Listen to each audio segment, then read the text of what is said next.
Space was supposed to be silent, cold, empty. Commander Elias Carter had spent years in the void, charting the unseen corners of the universe, but nothing had ever unsettled him quite like this.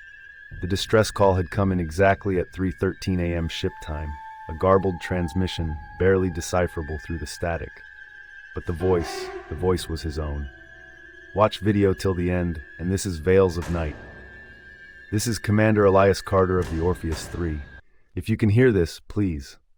Then silence. Elias froze, his breath hitched in his throat. That was impossible. He was alone aboard the Orpheus 3, drifting hundreds of thousands of miles from the nearest station. There were no other crew members, no scheduled transmissions, no recorded echoes, and yet his own voice had just called out to him, begging for help. He swallowed hard, his fingers hesitating over the controls. Protocol dictated that he investigate.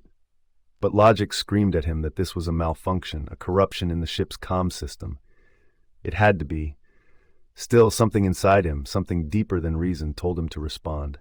This is Commander Carter. Identify yourself. Static. A long, suffocating silence. And then, Elias, please, you have to help me. I'm trapped. His own voice, but frantic, shaking, terrified. Elias's blood turned to ice.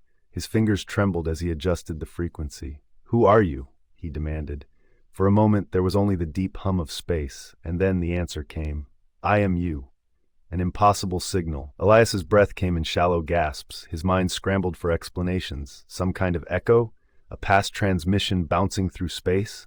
But that wasn't possible.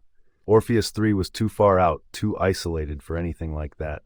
And then the voice returned. I don't have much time. You have to listen. Elias clenched his jaw, steadying himself. This wasn't real. It couldn't be. Where are you? He asked. A pause. Then the answer, nowhere. The words sent a shiver through him. That doesn't make sense, he whispered. It doesn't, but it's true. Elias checked his navigation system. There was nothing around him for millions of miles. No planets, no anomalies, just the infinite black. And yet the voice sounded like it was coming from somewhere close. You have to find me, it pleaded. Before it does. Elias's stomach twisted. What are you talking about? The static grew louder, warped, distorted. It found me first. I don't know how long I have. Please, don't let it take you too. Elias's pulse pounded. He gritted his teeth. What is it? A long, breathless pause. Then his voice screamed. It wasn't just a scream of pain. It was something worse. Something raw and unnatural, stretching out in a way that no human lungs could sustain. It went on until Elias slammed his hands over his ears, but the scream wasn't coming through the speakers anymore. It was inside the ship. The echo that shouldn't be. Elias spun in his chair. His breath came in sharp gasps. The cockpit was empty. Of course it was. But the air felt wrong. Too thick, too full. Then he saw it. The glass of the cockpit window, his reflection. But it wasn't copying him. It was lagging behind. Elias raised a shaking hand. The reflection stared back, unmoving. Then it blinked. A slow, deliberate blink, and he had not blinked.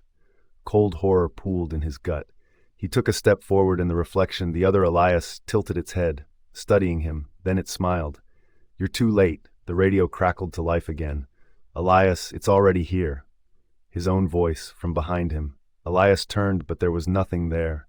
When he looked back at the window, his reflection was gone. The last transmission. The distress signal was found years later by a deep space salvage crew.